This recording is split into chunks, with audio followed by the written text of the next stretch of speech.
Salut à tous. Aujourd'hui, on va parler du congrès du congrès des Républicains. Et aujourd'hui, c'est l'occasion d'en parler puisque c'est la date limite des adhésions des militants au parti pour pouvoir voter lors du congrès qui aura lieu les 1er, 2, 3 et 4 décembre. Alors, je vous invite d'abord à vous abonner et à mettre les notifications afin de me permettre de vivre de ma chaîne, encore une fois. Et là, c'est parti, je vais vous parler du congrès des Républicains. Donc aujourd'hui, c'est la date limite pour les adhésions, aujourd'hui à 18 h pour les adhésions par carte. Et sur Internet, c'est jusqu'à minuit aujourd'hui pour adhérer, pour pouvoir voter au congrès des Républicains, donc qui aura lieu les 1er, 2, 3 et 4 décembre. Là, il s'agit donc de fixer le corps électoral qui va voter euh, au Congrès, c'est-à-dire fixer le nombre de personnes qui aura le droit de voter à ce Congrès. Le corps électoral, cette fois-ci, ce n'est pas la nation entière, ce n'est pas les sympathisants au sens large, c'est les adhérents au parti. Donc jusqu'à aujourd'hui. C'est les adhérents du parti, ceux qui ont la carte, qui ont payé la cotisation, etc. etc. C'est eux qui choisissent le candidat des républicains. Donc c'est pour ça qu'on appelle ça un congrès. Si ça avait été ouvert à ceux qui n'ont pas la carte, ça aurait été une primaire. Euh, mais une primaire publique. Mais là, on appelle ça plutôt un congrès, même si quand même, il faut quand même dire que les débats ont lieu publiquement, en tout cas pour certains, sur la télévision. Donc on en a eu un cette semaine sur LCI. Euh, on en a eu un dimanche soir sur BFM. Et il y en a deux autres à suivre. Donc le débat des républicains se produit publiquement, mais le vote, lui, est interne au parti. C'est un congrès à deux tours, donc il y a le premier tour a lieu les 1er 2 décembre, et le deuxième tour a lieu les 3-4 décembre. Et donc, normalement, le 4 décembre à 14 h, on connaît le candidat de la droite. Le corps électoral, il faut, en tout cas, je pense que la plupart des candidats LR là au Congrès veulent que ce corps électoral soit le plus large possible, parce que ça renforcera la légitimité du candidat de droite. On dira il a été élu avec beaucoup de militants, etc., etc. Même si quand même, il faut quand même dire que par rapport à la primaire de 2016, où il y avait Fillon, Sarkozy, Juppé, Le Maire, tout ça, c'était une primaire à 4 millions d'électeurs, parce que c'était une primaire ouverte et pas seulement aux adhérents du parti.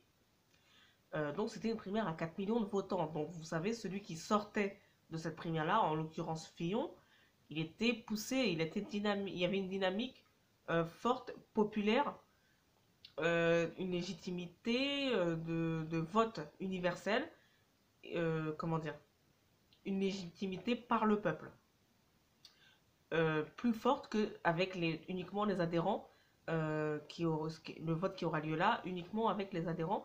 Mais on cherche quand même à avoir le plus d'adhérents possible. Donc vous avez Valérie Pécresse qui organise des opérations 72 heures le week-end, puisque c'était aujourd'hui la date limite.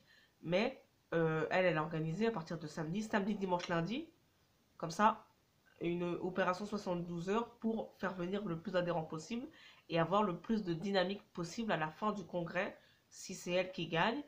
Mais les autres aussi comptent sur un corps électoral qui soit le plus large possible pour avoir une dynamique qui pousse. Beaucoup de commentateurs comparent quand même ce congrès avec la primaire qui a eu lieu donc il y a 5 ans.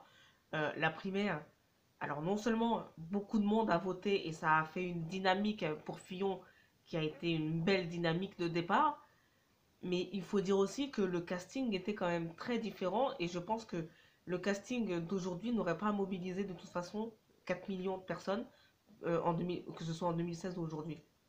Pourquoi? Parce que comme disent tous les commentateurs, si vous vous intéressez à la politique, la dernière fois, en 2016, il y avait que des gens qui avaient été au gouvernement, qui sortaient d'un gouvernement ou de même qui était ancien chef de l'État pour certains, ou ancien Premier ministre. Donc, la dernière fois, on avait Fillon Juppé qui était ancien Premier ministre, on avait Sarko qui était donc ancien président, et on avait deux, trois autres candidats qui étaient des anciens ministres qui avaient cumulé plusieurs postes de ministre. Donc on avait comme ça un casting avec, avec une parole forte aussi. C'était des castings, des personnes fortes de l'expérience et aussi des personnes fortes en parole parce qu'ils parlaient d'expérience et s'ils s'attaquaient entre eux, ils s'attaquaient sur quelque chose qui s'était vraiment passé, de l'expérience, etc. L'expérience parlait. Notamment, il y avait Fillon qui était sur attaquer Sarkozy, etc. Enfin, vous voyez.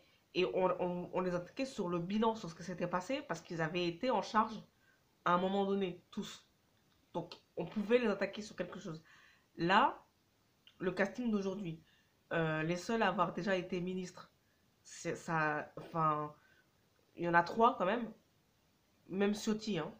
Enfin, si, ils ont tous été ministres à un moment donné, ou ils ont tous exercé un peu des fonctions, notamment, notamment Pécresse et Bertrand, et Barnier aussi, qui a exercé beaucoup de fonctions politiques jusqu'à l'Europe, qui a été négociateur du Brexit, etc. Mais ils n'ont pas été en même temps sur le même mandat, sur le même bilan, donc du coup ils peuvent pas s'attaquer fortement sur les mêmes choses, sur les mêmes sujets, parce que Barnier, son domaine d'expertise, ça va être l'Europe, parce que là il sort du Brexit, il sort de fonctions sur l'Union européenne. Pécresse, là, elle sort de son mandat de président de région. Xavier Bertrand, il sort aussi de son mandat de président de région. Éric Ciotti, il est député. Donc, en fait, ils n'ont pas du tout la même expérience chacun. Donc, du coup, ils peuvent pas trop s'attaquer sur des trucs ce qu'ils ont vécu en même temps ensemble, sur des bilans qu'ils auraient eu en même temps ensemble, etc. Ils n'ont pas travaillé, à part Bertrand et Pécresse, qui ont été au même gouvernement Sarkozy, les autres n'ont pas forcément travaillé avec eux en même temps. Donc, ils ne peuvent pas s'attaquer sur leur expérience ou leur bilan, donc ils s'attaquent sur leur programme. Pour l'instant, c'est un tout petit peu faible. Dans le dernier débat sur les Républicains sur LCI, euh, Michel Barnier, qui est celui qui est le plus âgé, avec le plus d'expérience, dont tout le monde croyait qu'il allait survoler le débat parce que et c'est lui qui a le plus d'expérience et il est jamais sorti du parti, contrairement à Pécresse et à Bertrand. Et il sort de son expérience internationale de négociateur du Brexit. Donc tout le monde se disait qu'il allait avoir la stature d'un homme d'État, etc. Conclusion, au débat, Michel Barnier, il s'est vautré parce que il avait un peu la grosse tête. Il a cru qu'il allait pouvoir développer sans être contesté, comme ça, parce qu'il n'a pas eu l'habitude de débattre.